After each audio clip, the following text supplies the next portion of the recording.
On this edition of Datitude, BBQ, and more, we're going to do sugar-free cheesecake. Wow, it's going to be delicious. Stay tuned. You don't want to miss this.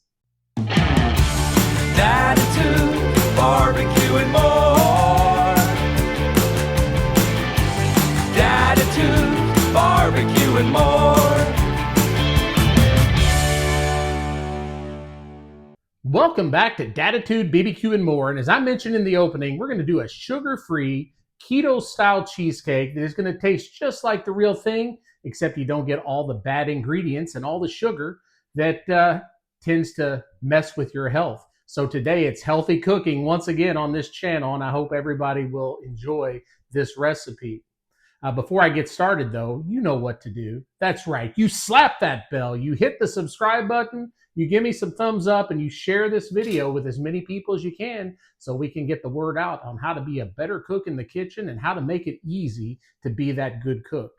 Also, I had a little mouse tell me here on YouTube that it is Perla from Mexico's birthday this weekend. So a happy birthday to Perla from Mexico. This video will go out to her because, hey, you can make a cheesecake for her birthday. So again, happy birthday, Perla from Mexico. Hopefully this will be muy bueno for you. So we're going to go ahead and get started. The first thing I'm going to do is I'm going to make the crust. Now you'll notice I'm going to pull over. I have a Springform Pan that actually unhinges here and unlocks. This is critical to the cheesecake. I got this from Walmart, $12. It's not very expensive at all. You just have to look up Springform pans and they will come up. So this will be a critical step in making the cheesecake. The first thing I'm going to do is make the crust. Then I'm going to put the crust in the refrigerator to cool off while I'm making the filling. Pull it back out, make the filling, stick it in the oven. I'll tell you all the temperature and all of that. We're going to bake it for about an hour. And then we're going to pull it out and let it rest for about 4 hours in the refrigerator to get it set. So let's go ahead and get started on this. I'm going to take almond flour today. So instead of white flour, we're using the healthier version almond flour today. Now, of course, I know that some of you may have nut allergies. I'm sure that there is a alternate form of flour that you can use instead of the almond flour as well. I'm going to put 1.5 cups in here. And as always, ladies and gentlemen, the full recipe is going to be down below in the description with all of the measurements. But I'm going to go ahead and share that with you as well. So I've got 1.5 cups of almond flour.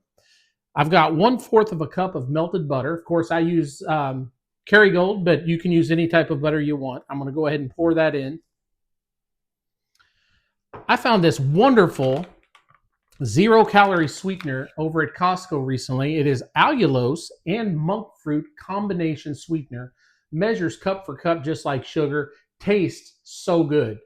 You may know that I use Swerve quite a bit, but I've been using this 0-calorie sweetener for a while, and it is fantastic. I'm going to put 2 full tablespoons of this sweetener in there. And as you can see on the secondary camera, I mean, it looks just like sugar. So we're going to put that in there as well. And then I'm going to go with pure vanilla extract. We're going to go with 1 teaspoon of that.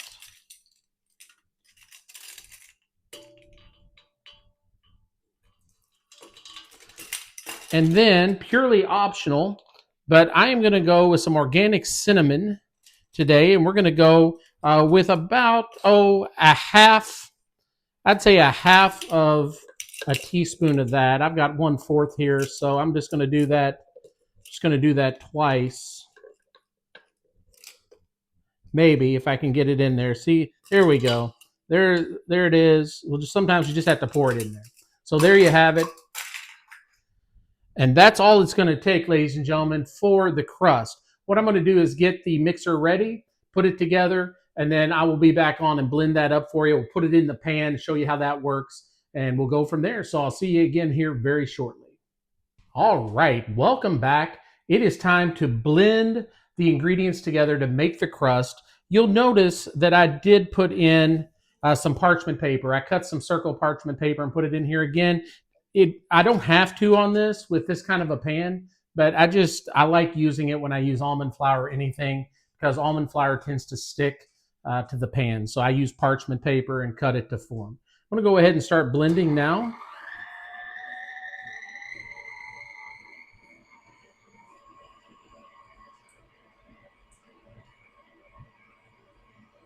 Now, one thing you're going to notice on the secondary camera is that this does not come out like a full type of dough.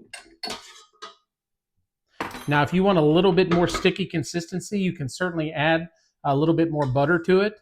But what we're going to do is make this more kind of like a crumble crust. And we're going to pat it down like so. And I'm going to go ahead and put that in there first so you can kind of see what we're doing.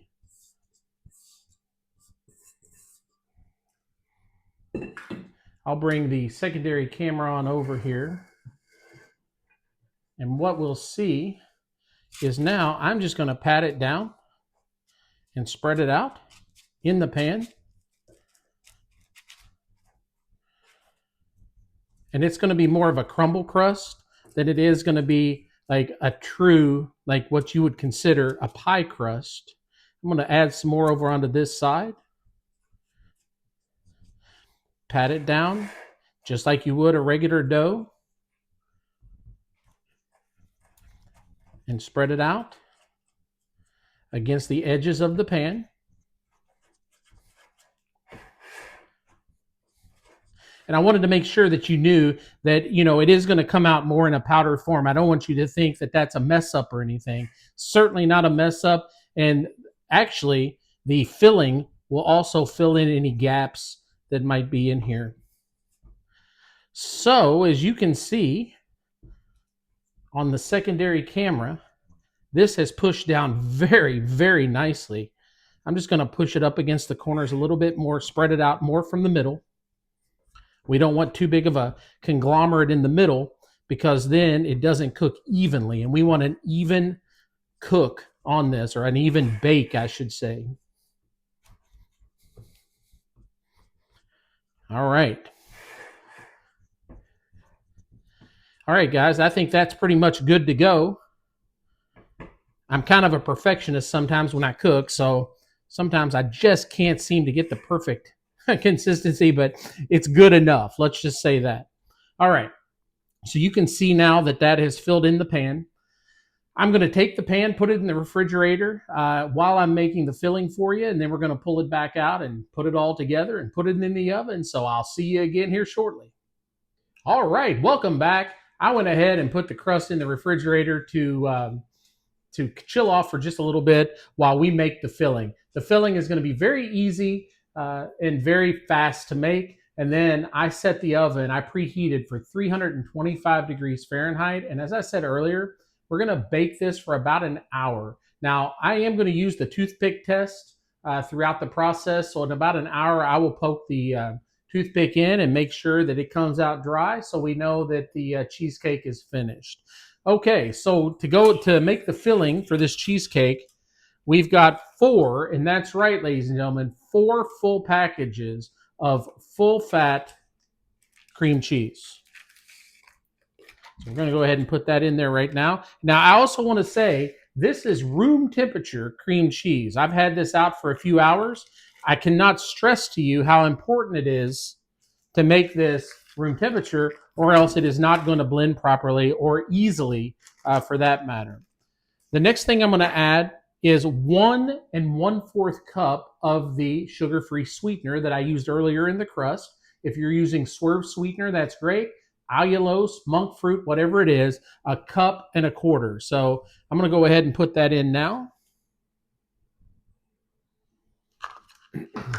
Next up, we've got 1 cup of full-fat sour cream. And notice I am using a rubber spatula here. I find that especially the smaller ones when you're baking come in quite handy because you can scrape the edges off very easily with this. And get it all in there. The next thing I'm going to add is 1 full tablespoon of pure vanilla extract.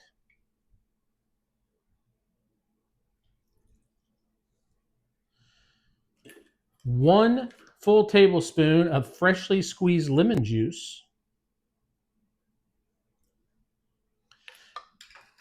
And then finally, I'm going to add the eggs. Now the eggs will allow this to blend up very nicely.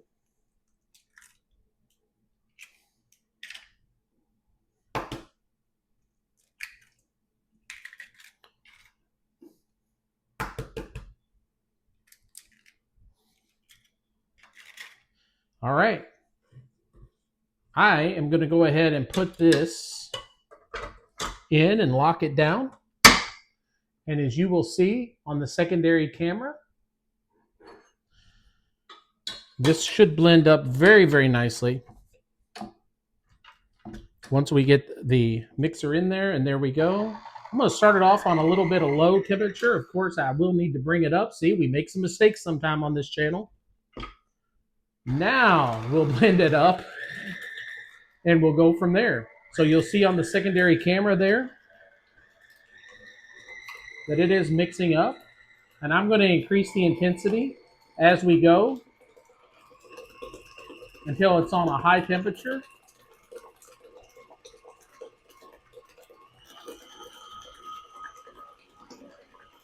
I'm on about a 6. It goes up to 10 on my KitchenAid mixer or blender. I'm on a level 6 right now. Now a level 7.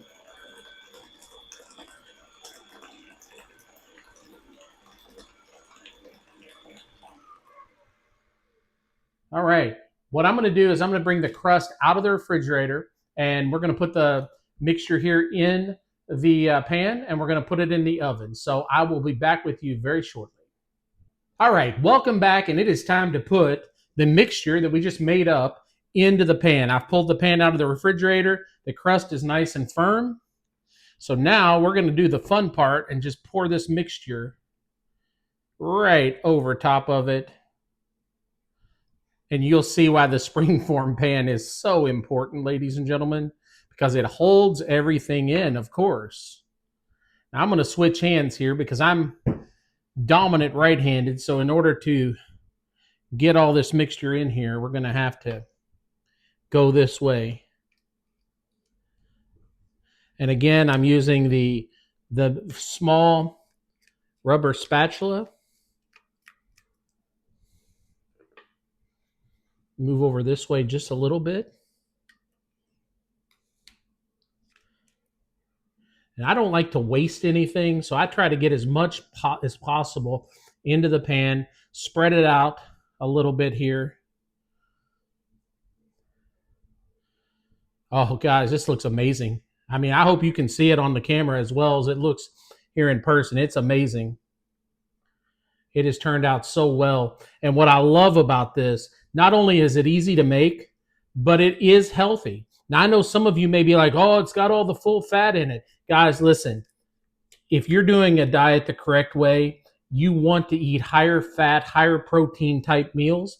That will not only help you lose weight, but it'll keep you satiated and allow you to not be as hungry throughout the day. So this does have full fat, just like any keto diet would have, but it is no sugar and no white flour, which is super important. As you can see on the secondary camera, I've gone ahead and cleared that out. Put that in the sink. And now we just spread it out a little bit more and get that off of there. And that's it, guys. I'm going to go ahead, put this here, maybe get a paper towel, wipe off, and that's it. So, guys, I'm going to go ahead and put this in the oven, 325 degrees Fahrenheit for about 1 hour. We'll check on it in about 1 hour. I'll give you a close-up shot, and we'll go from there. I'll see you again shortly. Well, ladies and gentlemen, this turned out amazing. I just took it out of the oven. I'm going to let it rest now for 1 hour at room temperature. And then I'm going to wrap it in heavy-duty aluminum foil in the pan. And I'm going to put it in the refrigerator for about 4 hours to chill down. And then I will show you the process of taking the pan off and slicing into a delicious sugar-free keto cheesecake. I can't wait to show you soon. Wow, this has been out of the oven for about an hour. I'm getting ready to wrap it in heavy duty aluminum foil and put it in the refrigerator for about 4 hours to chill off. You'll see a little bit of cracking on there. That's perfectly fine. We're going to go ahead and cut it anyway later, so no big deal. But look at the glisten. The glistening off of that is absolutely amazing. It's just shiny and ready to eat very soon. All right, welcome back, and it is time to wrap this whole pan and put it in the refrigerator for about 4 hours to chill off. After about 4 hours, I'm going to pull it back out, obviously. I'm going to remove the pan. We'll do that here on camera, and then we'll slice it, put some strawberries on it, and man, it should taste super, super good. I'm going to go ahead and use the heavy-duty aluminum foil. Remember, I only use heavy duty whenever I'm cooking because it just seems to, the quality of it seems to work well, whether you're on the grill, whether you're in the oven, or even in the refrigerator. So with that being said, I'm going to go ahead and pull off a little bit. And we're just going to do a wrap. A nice tight wrap. It's still a little warm to the touch. Amazing after about an hour being out at room temperature.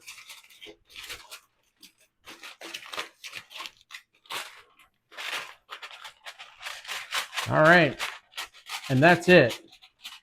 So again, refrigerator for about 4 hours. We'll pull it out. We'll see how it looks, and most importantly, how it tastes. So I'll see you again in about 4 hours. Welcome back. It has been 4 hours since I put the cheesecake in the refrigerator, and now the moment of truth. Now I have to give a disclaimer. I have never opened up one of these pans before, so this should be an adventure to do this tonight. And I also wanted to mention that this is a 9-inch Springform pan. I did not mention that earlier. I'll put that in the description. 9-inch. All right, so the moment of truth. How is it going to turn out? It looks delicious. It looks amazing. But the question is it amazing? So we're going to release. Oh, yeah. Wow. That looks amazing. I don't know if we can hold it up to the secondary camera or not, but look at that. The crust, everything looks amazing on that. Okay, I'm pretty happy with the results so far, but again, the moment of truth is the taste. I have some strawberries I cut up as well, because I like strawberries on my cheesecake. I don't know if you do or not. I also like some chocolate drizzle from time to time, but I didn't have access to chocolate drizzle, so strawberries it is tonight. Oh, it cuts. Amazing. This is, oh my goodness. I am super excited. This may be my finest dessert of all time. I don't cook a lot of desserts. I'm going to cut off a smaller piece. I don't know. Well, maybe not. Maybe I'll just take the larger piece. See if I can get under that. Oh my goodness. Look at this. Oh, perfect. Perfect. And we saw that that did pull up a little bit of that parchment paper underneath, but no problem with that. I'm going to go ahead and put this over here. Oh, I'm going to throw a strawberry or so on there. And I'm going to cut in. And you know this is my favorite part, is the taste test. That's a big piece. Wow. Excuse me while I take part in a great dessert.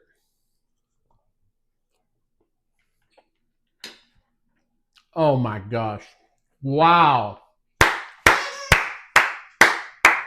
Wow. Amazing.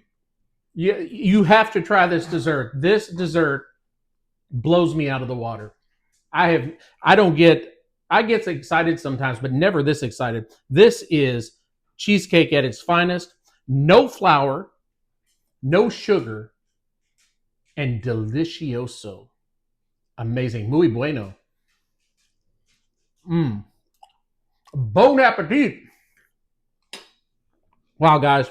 I highly recommend that you make this cheesecake. And again, if you do, make sure you put it in the comment section, because I want to see it and I want to hear about it. So that ends this episode. Now, remember, you know what to do. I remind you every time, before and after the show, you slap that bell. You hit the subscribe button, you give me some thumbs up and you share this video with as many people as possible so we can get the word out on how to be a better cook in the kitchen and an easier cook in the kitchen, which is just as important. That's the show for today, guys. I hope you enjoyed it. And I hope to see you next time on Datitude, BBQ and more. Datitude barbecue.